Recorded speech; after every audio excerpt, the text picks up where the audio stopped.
And we are live. Yes. Welcome to my weekly live chat on a lunchtime on a Friday. This is Creatively Curious. I'm Andy Williams and I'm here with a good friend, Akin. Akin, welcome to the show and thanks for being a guest. Thanks for having me. Thanks for having me. It's a pleasure. It's a pleasure. It's a pleasure. Great. So, what I normally do is just to kick things off is I ask for people's origin story. So, what was Ooh, your what was sounds like a your superhero saga. what? Yes. So what was your professional creative origin story? What was the equivalent to that radioactive spider that came down and bit Peter Parker?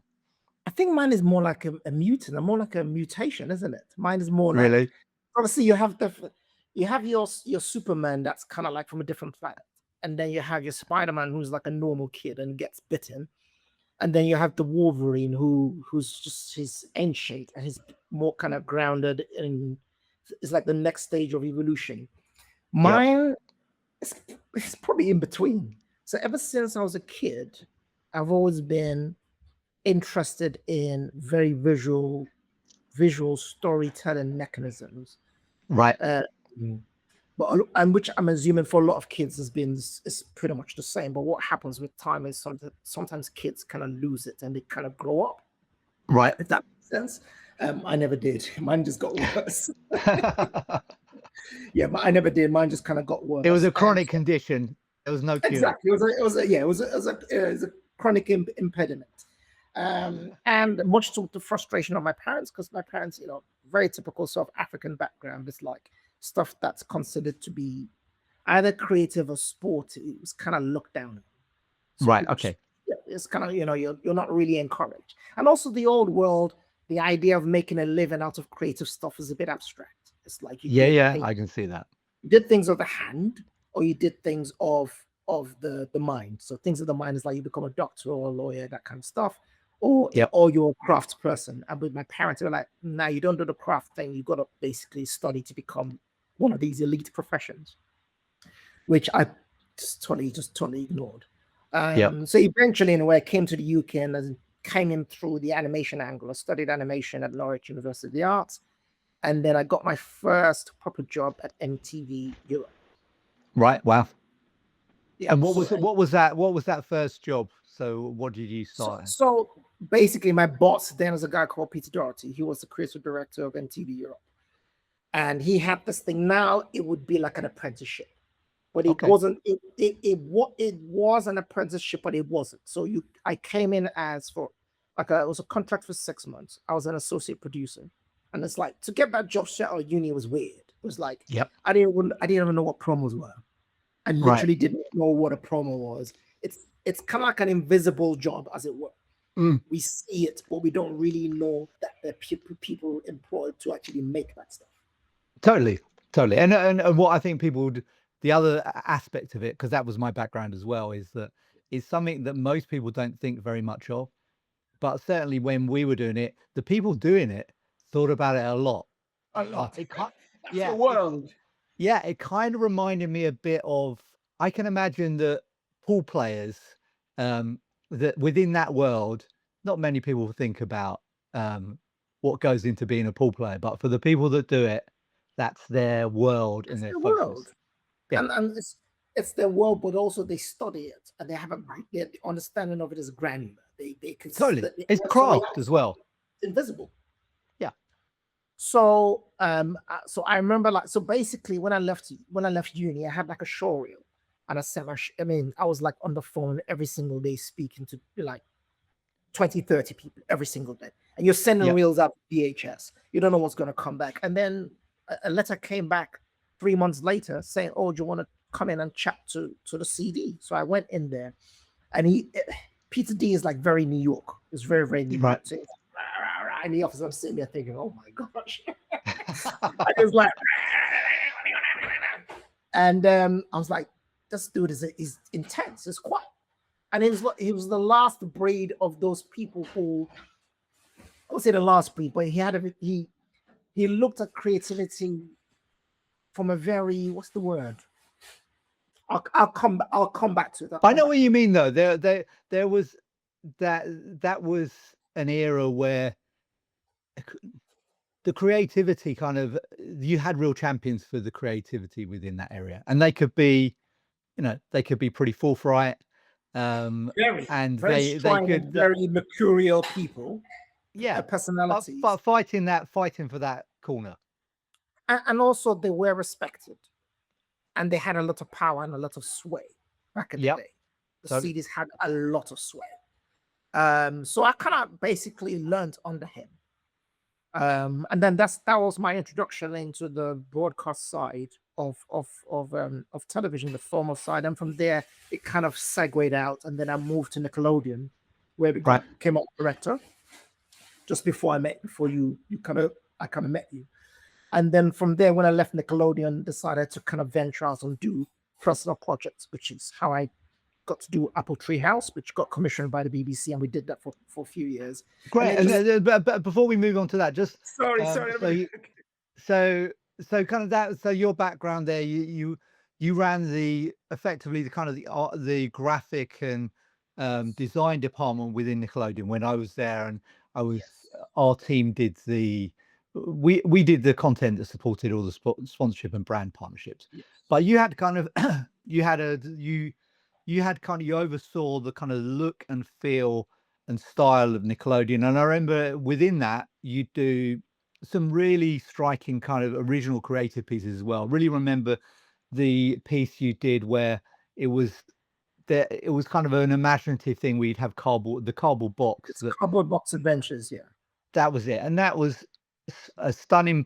mix of live action and animation and storytelling. So even though your kind of area was kind of design and graphics, you also were there creating original short programming and really kind of doing some bits that were about visual storytelling as much as just the design of the channel. And so then from there, you then kind of, when you left Nickelodeon, you developed a show that then was on the BBC. Could you tell us a bit more about that show and how you yeah. kind of developed it and what the show was about? Okay. So basically, it's in a nutshell. I know we use the term a lot. It's storytelling, and storytelling takes a shape. It can be a logo. A logo's got to tell the story of a brand. Even a campaign line has got to serve a brand, and then you got interstitials, which is branded content, which we did for Nickelodeon. Those short form 3-minute pieces. Yeah, It's articulating the brand, and then you got your proper show, your proper TV shows, episodic, whether it's episodic or one-off, and it's also telling a story. And then you got your feature like movies that do. So it's still storytelling, but plays itself out in different ways. So when I left Nickelodeon, myself and Maria, who was like a colleague, and a few other people thought, you know what? We've been doing this for quite a while. We've got all these stories. We all have stories that we want to tell, but we never really carve out time to tell these stories. And we feel, you know what, we can go out in the marketplace, come up with a few ideas and hopefully get the ideas commissioned. yep, So myself and Maria sat down and we came up with a few concepts, kind of, and thought one of the first things we did was look out in the marketplace, what's there and what's kind of lacking. And that kind of became almost like a northern star to kind of help us navigate a little bit where right. we should be thinking. And what we noticed was a lot of the preschool stories were usually set in either fictional, fantastical world or in suburbia. Yep, And we thought, how do we bring a sense of utopia to the inner city? So a childlike utopia. And part of it is tapping into our different backgrounds, but it wasn't entirely that. It was thinking, because universal stories, what would it feel and look like if we placed it within an urban city, an estate, as it were, which is yeah, basically the Apple Tree House, and also painting the possibility of estates being actually quite a holistic and a sort of idyllic kind of environment, playing a little bit counter to the narrative we have of council estates, because I have families that kind of grew up there and grew up in yep, estate. I wasn't raised on an estate because I came from a different country. But I've got yep, family kind of lived there. So that was kind of like the sort of, as it were, the sort of origin story of Apple Tree House. So we came up with the idea of Apple Tree House, which was basically centered around 3 families, 3 kids, and 3 families that lived in a council estate. And it's about things that affect children. So it could be friendship groups, when they have like interpersonal problems with navigating around friendship. Also, part of it was also culture, some cultural elements that kind of sip into our everyday lives. And how do we view this from a kid's perspective, and how do they problem solve within it? There's a lot of imaginative play, for example. So some of the older characters, in terms of trying to help the kids navigate their individual problems, will come up with these ideas, and the kids will imagine them. So it's like, so for example, an older person might say, "Oh, when I was a child in Ghana or Pakistan, this certain things happen," and then you go to Right. the imagination with the child, and then it becomes this animated world. So if the series itself was a cross between live action and animation. Okay. But something that's really interesting actually is when we originally pitched the idea, we pitched the idea as an animated series. Right. And then the BBC said, you know what? What would this look like if it was live action? And then we thought, actually, what would it look like if it was half live action and half animation? And Which what's interesting with that is that it kind of you could almost draw a line between the work you were doing with the Cardboard Box Adventures to this show, because it also has that mix of it's centered and based within the real world, and yet kind of imagination is a form of escape from that. yeah, absolutely. And I think that was what myself and Maria brought to it, because once it was posed to us that for them it would work better as a live action thing, we thought, you know what, we kind of need that extra, because with budgets, there's only so much you can do. So Yep. there was an element of it that was practical. If we can pull some of that animation into it, it just helps us with the imaginative, and it helps extend what we can do, storytelling wise. And also, we have that experience of doing that kind of stuff a lot. So in some Yep. ways, that was almost like our signature thing, wasn't it? With all this Yeah. interstitial, we always had Yeah. Yeah. animation. Absolutely. So it was our signature. We were like, this is comfort zone for us. Oh, we're breaking up a little bit. Can you still hear? Can Yeah, you I still? can still see you. Your screen I'm is frozen frozen. though. I'm frozen. Yeah. Yeah. I mean, we can rejoin if you want, but I'm fine to carry on. Is okay, whether yeah, because I can yeah, hear yeah, you fine. yeah, that's fine. That's cool. So that's kind of pretty much how. And then we did Apple Tree House for 3 years, and it was, as a show, was really successful. Yep. Yeah, yeah. Great. So was what I'm interested in as well there is I think some people that don't haven't worked within kind of short form and long form, they might view those two areas. So for instance, the interstitials for Nickelodeon, the Cardboard Box Adventures, they were about 2 minutes in duration. Is that about right?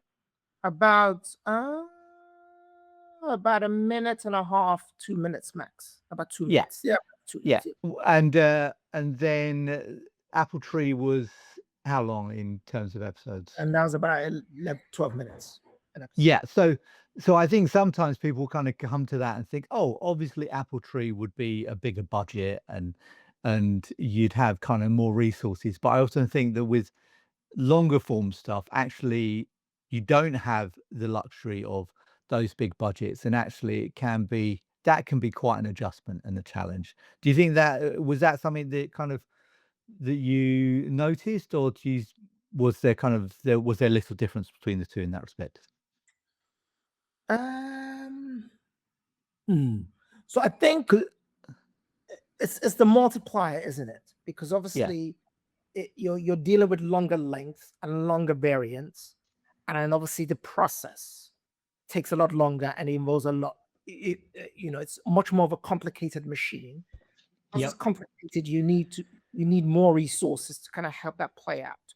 Whereas with short form, your deadlines are really short. You have to answer to less people. Less people you answer to, the less pushback changes you kind of have.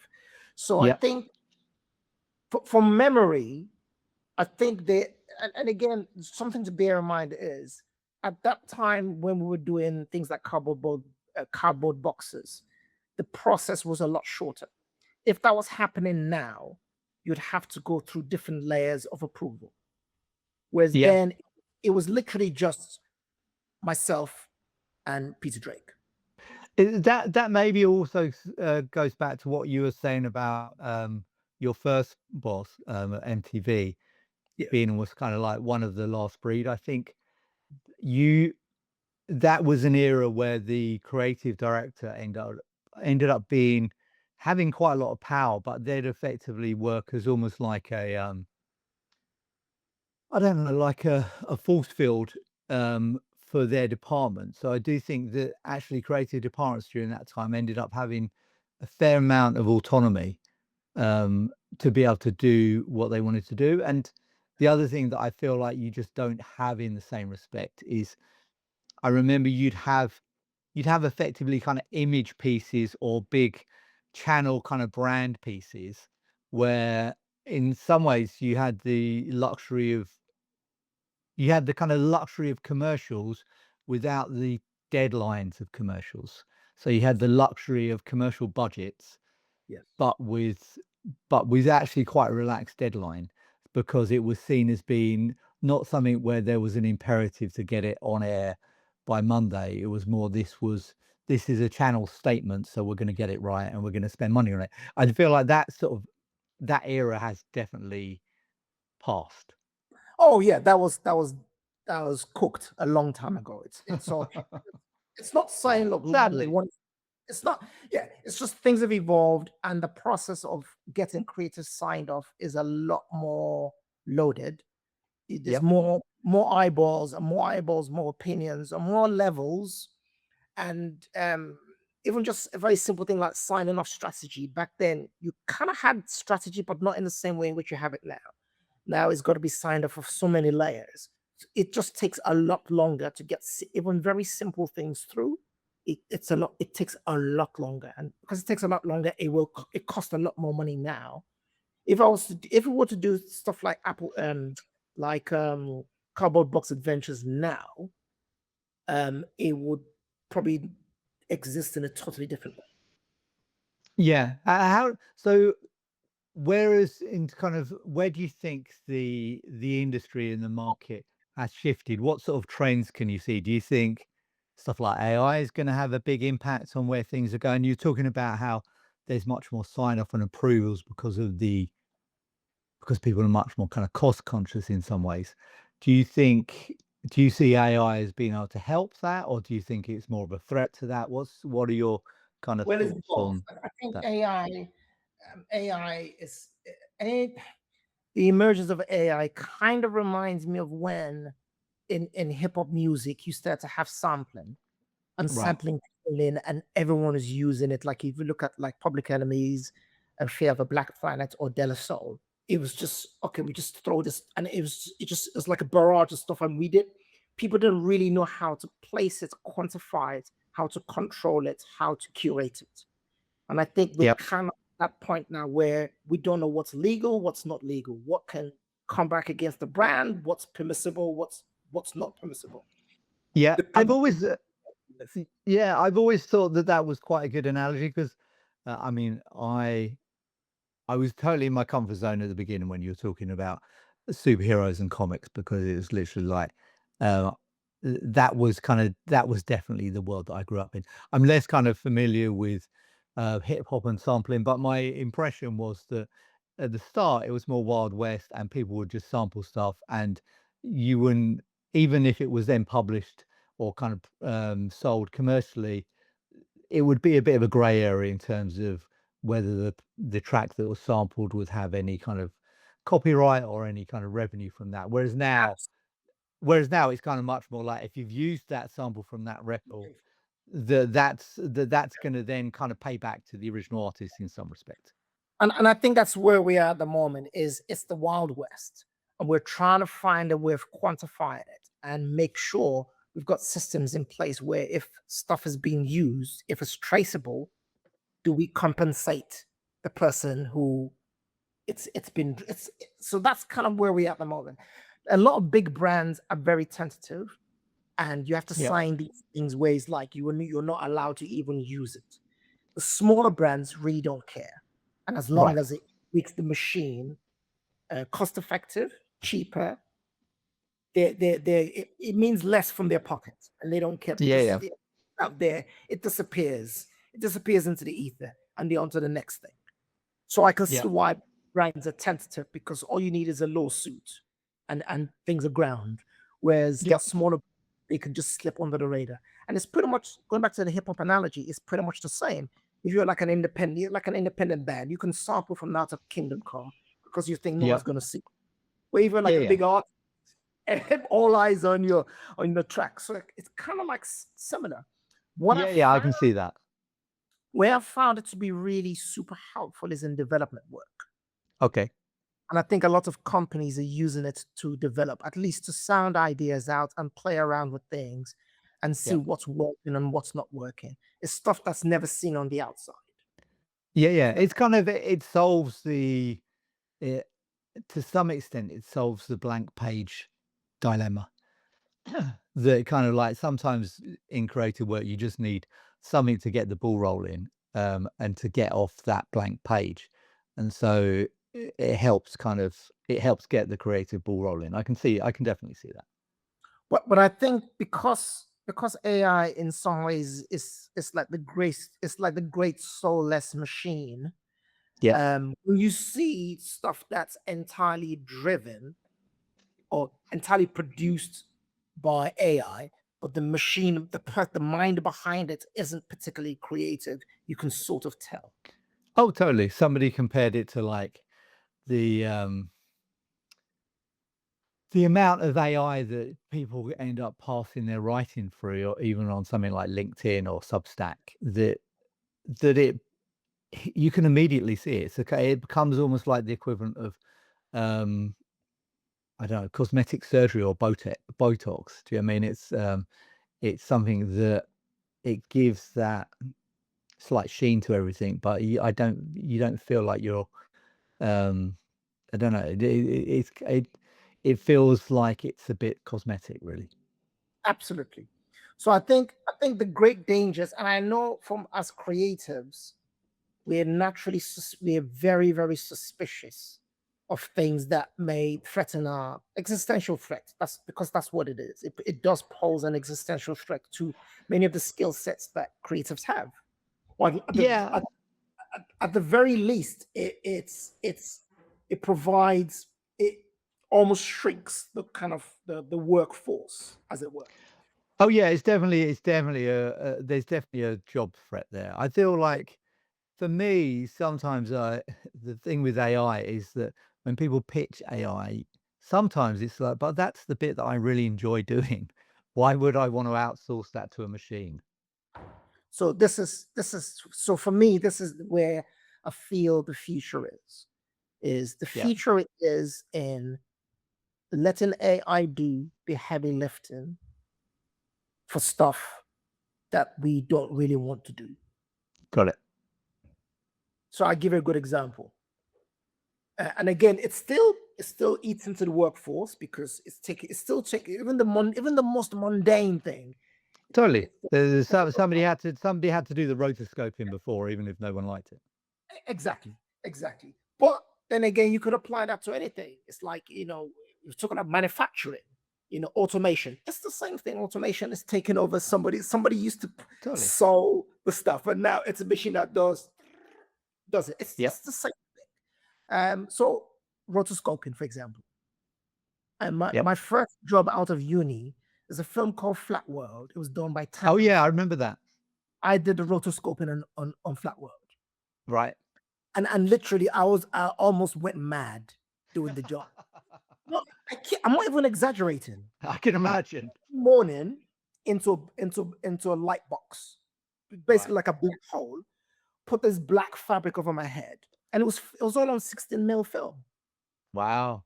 So I'd look in through 16 mil film and I would rotoscope all the effects shots. I'd rotoscope frame by frame. And I would do that from 9 to 6 every day for about a month. I was Crazy. literally existing, apart from when I had break. I was existing in this black world where I was literally rotoscoping. They occasionally let you out into the air, into Yeah, the literally, sunny that's air what and the that was my daylight. first, and I did it for months solid. So Wow. imagine today you could do that with AI. Press a button Yeah, and it does it for you. Come on, why would you? I mean, obviously it's taking food away from my table, but it's the job that totally. And I think the most optimistic case for AI is that actually there's a lot of stuff that just people would never be able to afford to do, yeah. where actually it makes it feasible for somebody to do that because the price of that goes down. So you may get, when everyone had to like when there was no printing and the only way you could get text was you have to get somebody to kind of uh, handwrite the scroll. Manuscripts, man. There were probably a lot less. There weren't very many manuscripts. As soon as the printing press came out, suddenly there was a proliferation of pamphlets and books and stuff. So the optimistic case is that actually by allowing more and more people to do it without it being very expensive, it kind of increases the work that gets done. The only kind of problem for that is that you've still got to it's whether we've got a big enough attention span to be able to kind of absorb and watch all of the material that might get made. But the thing there is, look, we already the social media is already doing that job for us, producing Yeah, stuff. So that's kind of in some ways the same things that are out of our control, and how the technology, social media affects our attention span and proliferation of entertainment and content is it's double-edged sword. It's pros and cons.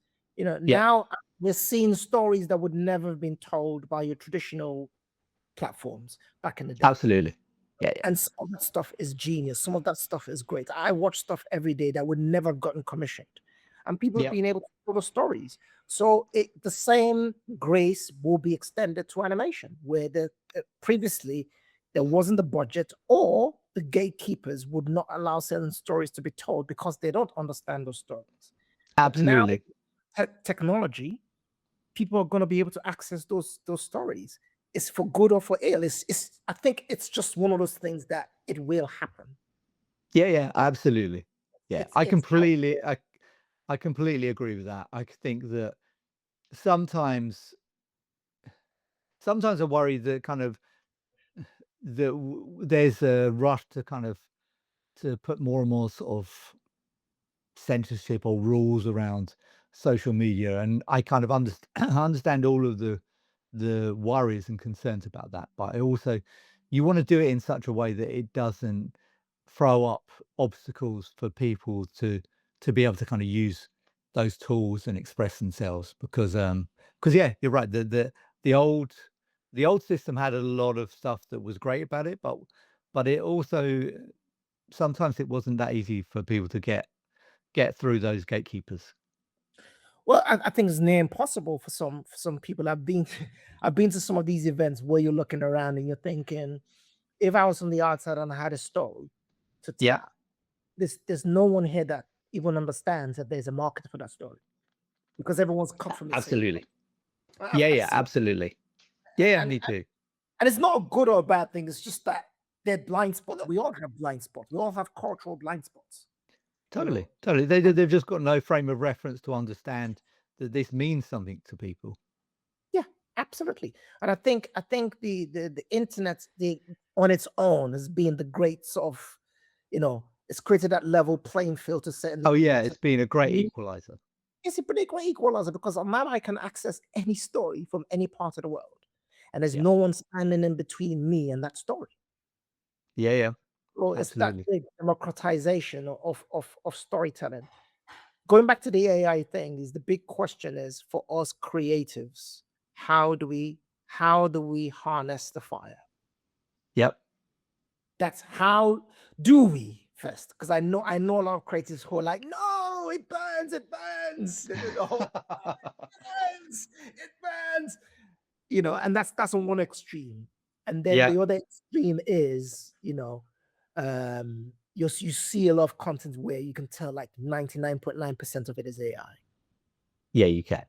And Yeah, how and Yeah, and I think that ultimately the purpose of storytelling is you want to it's a connection with another human being. So, um, AI used thoughtfully can kind of could potentially amplify that, but I think AI used in a way that's indiscriminate and without that much kind of intention, you don't feel like there's a human being behind it. Yeah. But again, and I'm going back and forth a little bit. So with AI, because AI effectively aggregates what is out there. Yeah, yeah. If we rely too much on it, how do we come up with, in quote, original thoughts? Yeah, absolutely. Because Absolutely. all it's Yeah. doing is reconstituting information out there. But then again, there's some, if you speak to an evolutionary sort of scientist, they would say our creativity is not entirely original. We're just simply aggregating stuff that we've seen around us.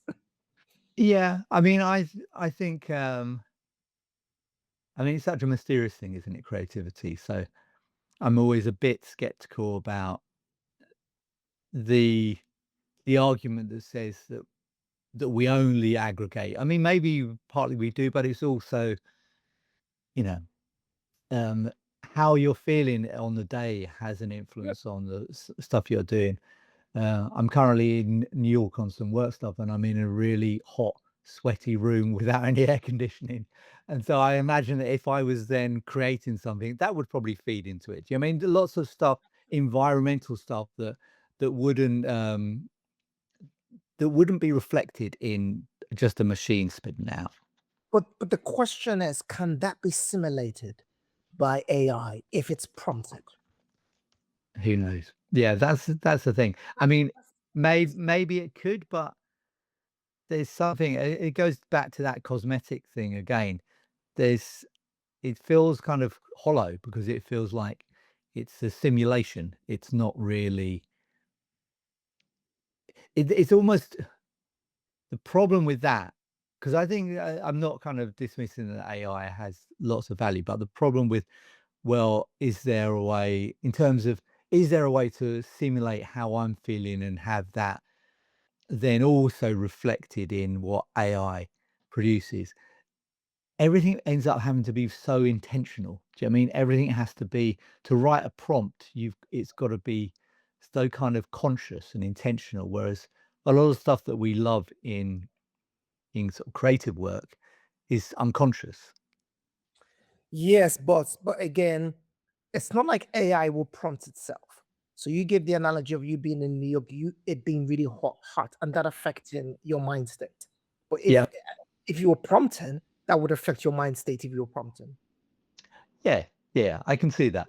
I can It's, see that. again, I'm not saying I'm for or against. I'm just saying I'm looking at it from different perspectives. So Oh, we look yeah. at I'm going back to hip hop, for example.